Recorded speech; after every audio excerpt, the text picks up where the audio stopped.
तो भक्ति जीवन में आए। संसार की चिंताओं को छोड़ दो, संसार की चिंता छोड़ो। चिंता कौन करेंगे? चिंता तो ठाकुर जी करेंगे, राधा रानी करेगी, आप चिंता मत करो। जब सौंप दिया तो भगवान को सौंप दिया, भगवान के बन गए तो बन गए। फिर आप अपना दिमाग मत लगाओ, या तो किसी के बन जाओ या फिर किसी को अपना बना लो। संसार में दो ही चीज हैं, या तो किसी के बन जाओ या फिर किसी को अपना बनाओ।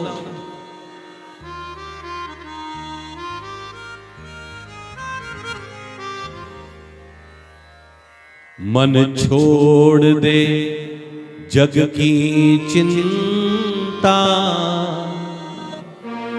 राधे का नाम लिए जा।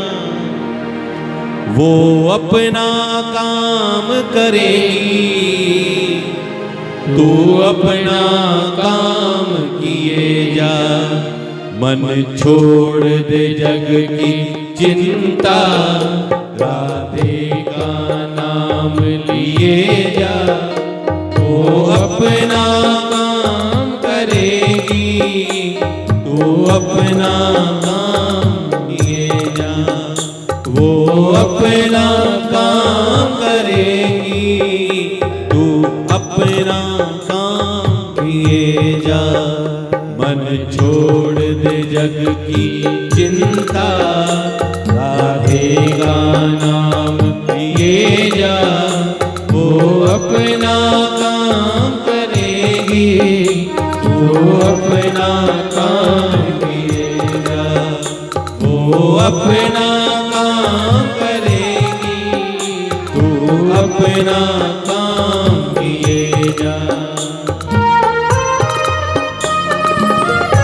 श्री राधे।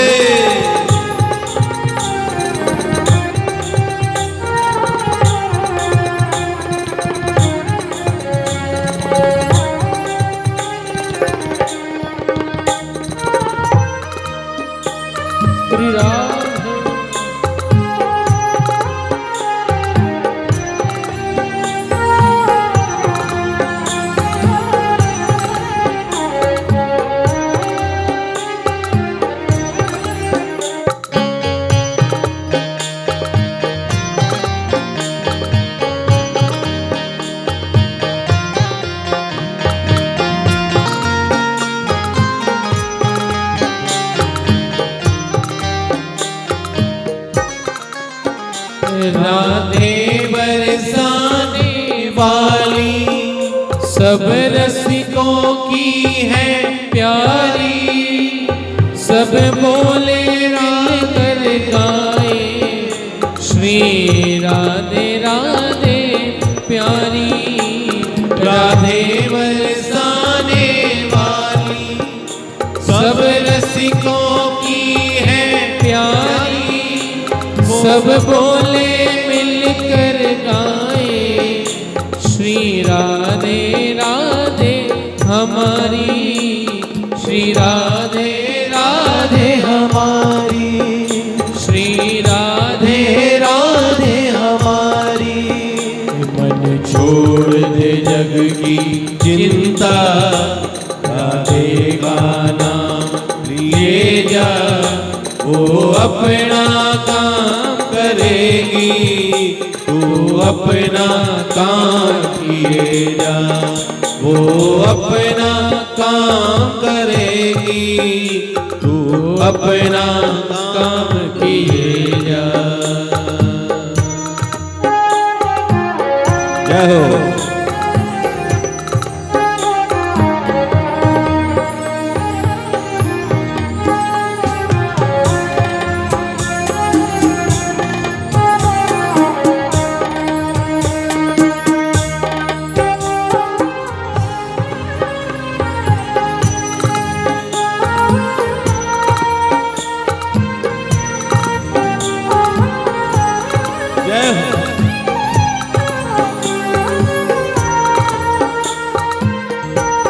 मुझको राधा रमण कर दो ऐसा मगन।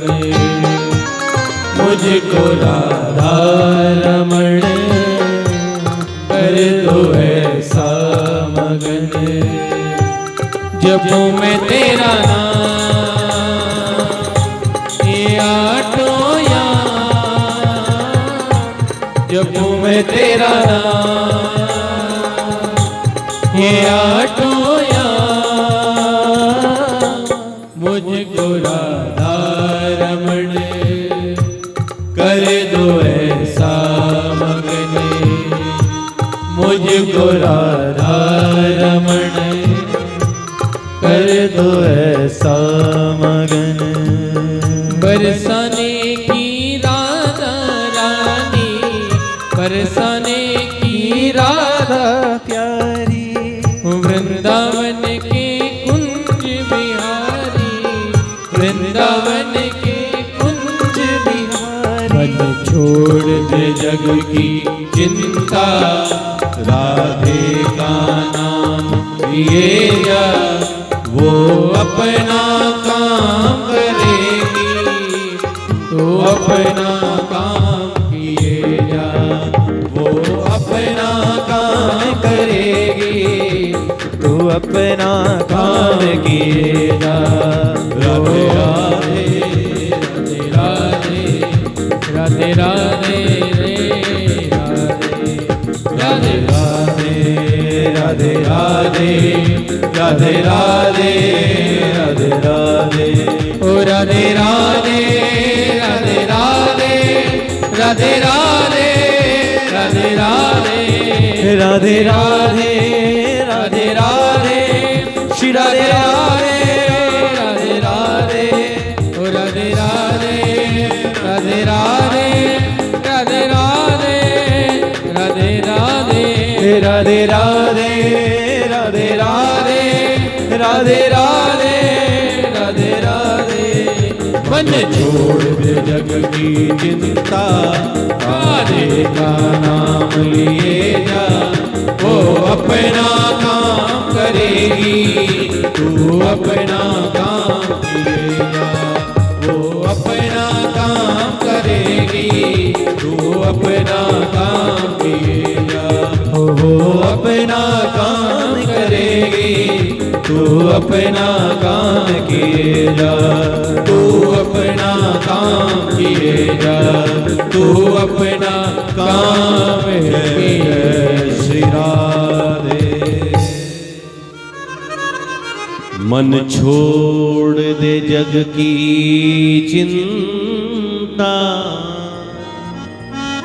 राधे का नाम लिए जा, वो अपना काम करेगी, तू अपना काम किए जा। बोली वृंदावन बिहारी लाल की। सुखदेव जी ने कहा, परीक्षित, भगवान ने गोवर्धन को भोग लगवाया, सब लोगों ने प्रसाद पाया, नारद जी भी आए प्रसाद पाने के लिए, प्रसाद पाया, और नारद जी ने कहा थोड़ा सा प्रसाद मुझे मिल जाएगा क्या ले जाने के लिए? कि हाँ हाँ ले जाओ। और हरी पत्तल पर थोड़ी सी मिठाइयां, जलेबी, इमरती, रसगुल्ला, सुंदर सुंदर मिठाई हरी हरी पत्तल पर बांध कर लेकर जो गए इंद्रलोक, इंद्र को जाकर कहा मैं धरती से बहुत सुंदर भंडारा जीम कर आ रहा हूं। शुद्ध देसी घी का भोजन था, सुंदर सुंदर मिठाइयां थी। अरे वहां का रसगुल्ला क्या बात थी, जलेबी जो बनी हुई थी शुद्ध देसी घी की जलेबियां थी, इमरती थी, ये था वो था, बहुत सारा व्यंजन बताए। तो इंद्र के मुंह में पानी आने लगा। इंद्र ने कहा एक काम नहीं कर सकते थे क्या, मेरे लिए नहीं ला सकते थे क्या? अरे मेरे लिए ले आते कि लाया कि कहां है? तो सामने जो पत्तल खोली उसमें सुंदर सुंदर मिठाइयां शुद्ध देसी घी की। इंद्र कहने लगा लाओ मुझे दो। हाथ में लिया इंद्र ने और जैसे ही जलेबी ठाई खाने लगा तो नारद जी ने पूछा, नारद जी ने कहा अरे पूछ तो लो कि ये भंडारा कौन सा है, किसके यहाँ का भंडारा है? कि कहां से, किसके यहाँ का भंडारा है? कि ब्रजवासियों ने इस बार जो तुम्हारे लिए यज्ञ किया करते थे, इस बार तुम्हें छोड़कर गोवर्धन के लिए यज्ञ किया है, ये उसी नाम के भंडारे की मिठाई है। यहां तक आई हुई मिठाई वापस चली गई, क्रोध में आकर मिठाइयां फेंक दी। क्रोध में आ गया और कहा कि उनकी इतनी हिम्मत। तभी स्मंतक नाम के मेघों को बुलाया और कहा कि ब्रज में इतनी वर्षा बरसाओ कि पूरा ब्रज डूब जाए। खूब वर्षा हुई, घनघोर बादल आए। वर्षा जो हुई, सब लोग घबराए। कुछ लोग कहने लगे हमने तो मना किया था कि भाई इंद्र की पूजा बंद मत करो। तो जो लोग विरोध कर रहे थे उनको मौका मिल गया। काम जब बिगड़ता है ना तो जो लोग मना करते हैं उनको मौका मिल जाता है। हमने तो मना किया था तुम्हें। तो बताया, वर्षा जो हुई सब लोग घबराए। भगवान ने कहा चिंता मत करो, ये वर्षा से मैं तुम्हें बचाऊंगा। और भगवान ने अपनी छोटी सी उंगली पर गोवर्धन पर्वत को धारण कर लिया। बोल गोवर्धन भगवान की वासुकी नाग की नेति बना दी गई। सारे ब्रजवासियों को कहा इसके नीचे आ जाओ। सबने डंडे लगा लिए और 7 दिनों तक भगवान ने पर्वत को उठाकर रखा। वर्षा होती रही। इंद्र ने पूछा कि डूब गया ब्रज, कि नहीं नहीं डूबा नहीं, लोग सुरक्षित हैं। बताया एक बालक ने पर्वत उठाया है, सब लोग उसके नीचे सुरक्षित हैं, सब सुरक्षित। इधर ब्रजवासी कहने लगे कन्हैया अगर तू चाहे तो अपनी उंगली हटा सकता है, हमने डंडे लगाए हुए हैं। कन्हैया कहने लगा हाँ मैं भी थक गया हूं, मैं अपनी उंगली हटा रहा हूं। जैसे ही जरा सी उंगली हटाई पर्वत डोलने लगा, डंडे चटकने लगे, टूटने लगे। कहा कि नहीं नहीं नहीं उंगली मत हटाना। फिर भगवान ने उंगली लगाई, फिर डंडे लगाए, फिर हाथ लगाए, फिर कहा अब हटा ले, अब हमने अच्छे से पकड़ लिया। फिर क्या था, फिर भगवान ने जरा सी उंगली हटाई, पर्वत फिर डोलने लगा, डंडे फिर टूटने लगे। कहा कि नहीं नहीं नहीं नहीं नहीं। फिर भगवान ने फिर उंगली लगाई और बार बार यही होता है। सुखदेव कहते हैं परीक्षित ये शरीर ही गोवर्धन है, इस पर भगवान की उंगली लगी हुई है। लेकिन कभी कभी व्यक्ति को अभिमान हो जाता है तो ये शरीर डोलने लगता है। जब ये डोलने लगता है तो हम कहते हैं भगवान कृपा कर बनाए रखना, कृपा अपनी बनाए रखना। तो भगवान फिर अपनी उंगली लगाकर हमारे शरीर को सुरक्षित कर देते हैं। 56 भोग किसको लगाए? गोवर्धन को। तो हम भी तो अलग अलग भोग इस शरीर को लगाते हैं, कभी कुछ खाया कभी कुछ खाया। लेकिन ये शरीर तो नाशवान है, एक दिन शरीर तो छूट जाएगा, आत्मा परमात्मा में मिल जाएगी। तो उस आत्मा से परमात्मा को मिलन जो हो तो उस आत्मा से भगवान का भजन किया हो।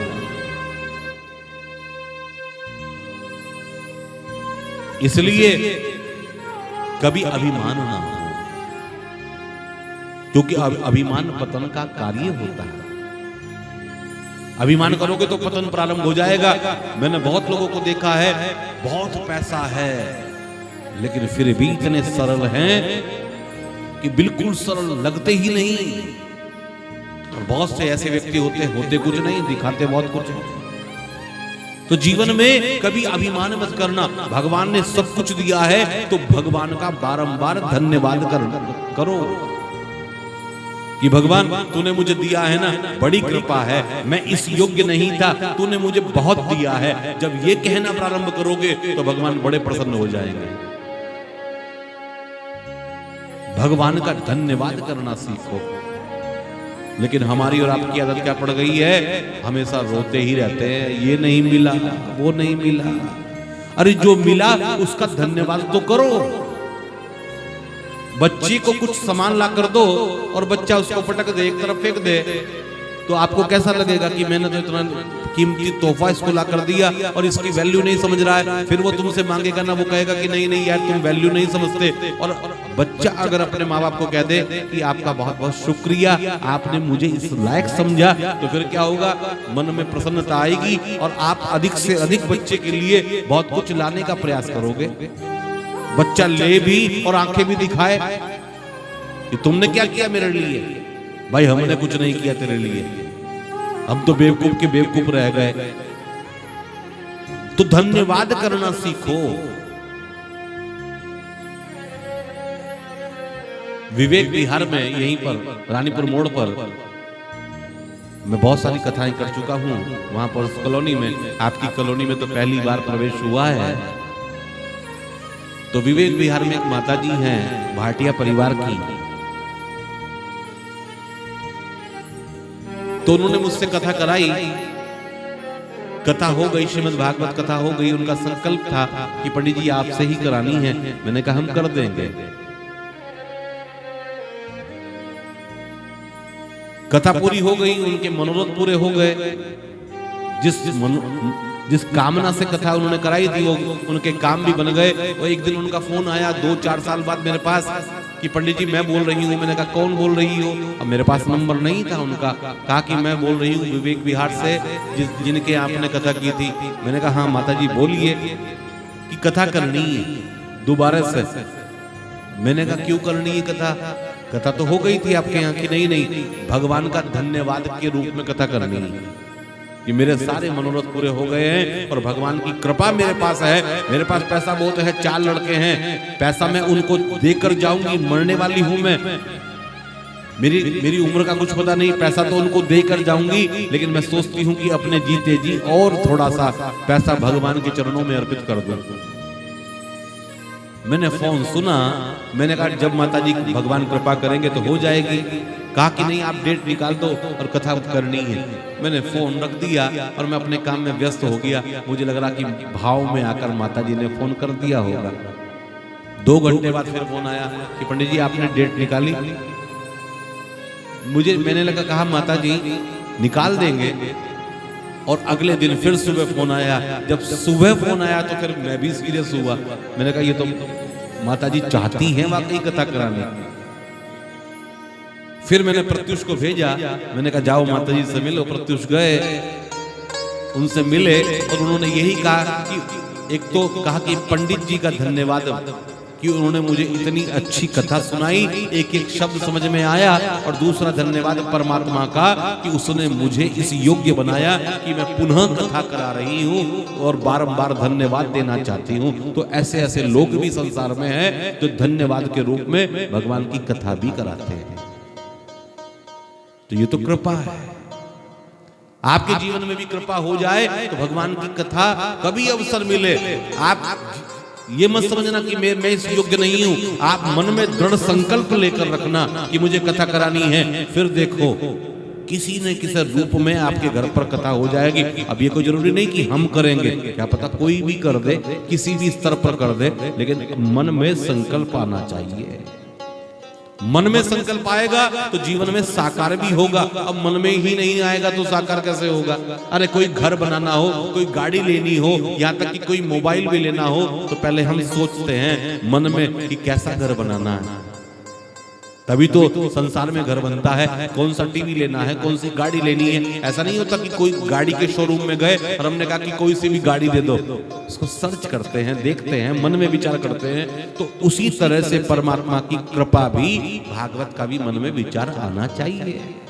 अरे विचार लाओ तो सही, फिर परमात्मा उसको साकार भी कर देंगे। कि कहो परमात्मा से हे प्रभु हम पर भी कृपा कर दो। फिर देखो भगवान कृपा करते हैं कि नहीं करते हैं। निश्चित रूप से करते हैं। तो भगवान ने पर्वत को उठाया, इंद्र ने ध्यान से देखा। इंद्र को पता चला ये कोई साधारण नहीं, ये तो नारायण है। इंद्र आए। अब इंद्र सोचने लगा कि भगवान है और मुझसे अपराध हो गया है,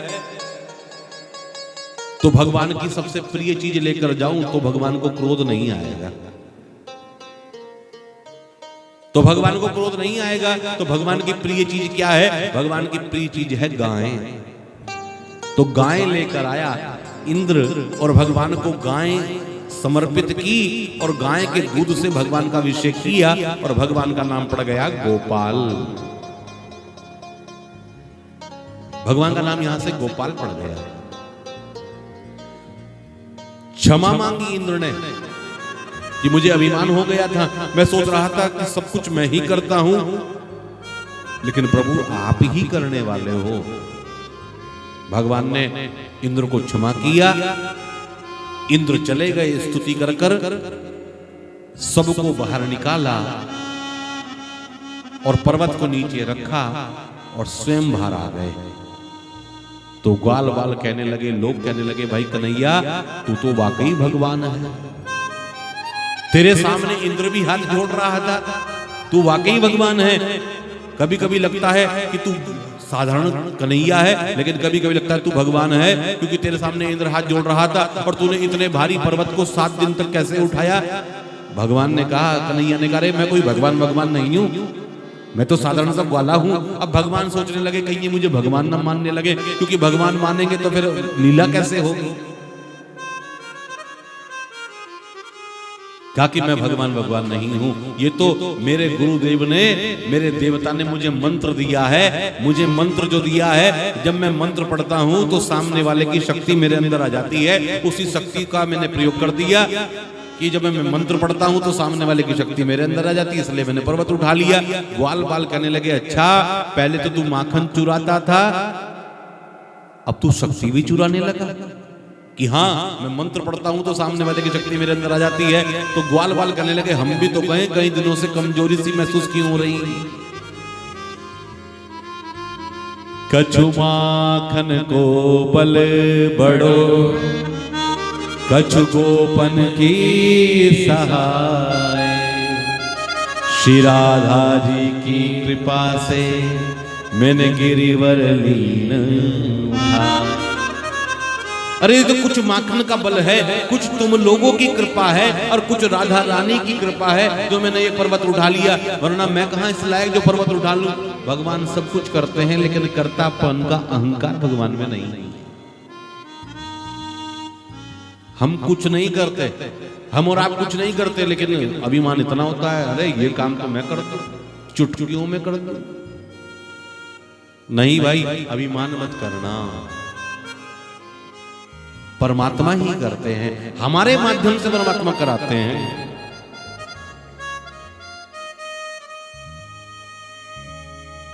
तो सुखदेव भगवान बता रहे हैं, गिरिराज धरण प्रभु तुमरी शरण। तभी से गिरिराज की पूजा होने लगी। और आज भी वृंदावन में जाओ तो गोवर्धन के दर्शन नहीं किए तो वृंदावन की यात्रा अधूरी है, अधूरी है। वृंदावन जाओ तो गोवर्धन के दर्शन जरूर करो, दूध चढ़ाओ, वहां पर दूध चढ़ता है। 22 किलोमीटर की यात्रा है, लोग पैदल भी करते हैं, सवारी पर भी करते हैं, जैसा आपको ठीक लगे वैसी परिक्रमा कर लो, लेकिन गोवर्धन की परिक्रमा करो।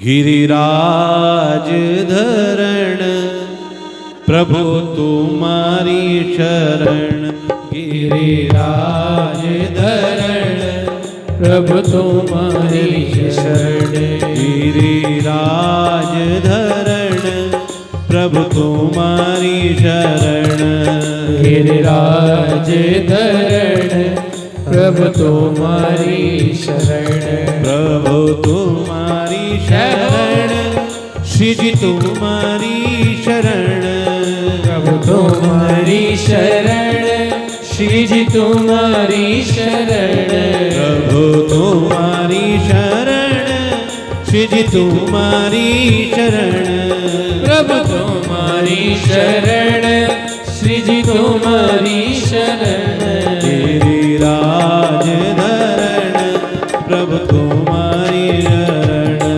गिरिराज धरण प्रभु तुम्हारी शरण, गिरिराज धरण प्रभु तुम्हारी शरण, गिरिराज धरण प्रभु तुम्हारी शरण, गिरिराज धरण प्रभु तुम्हारी शरण, गिरिराज धरण प्रभु तुम्हारी शरण।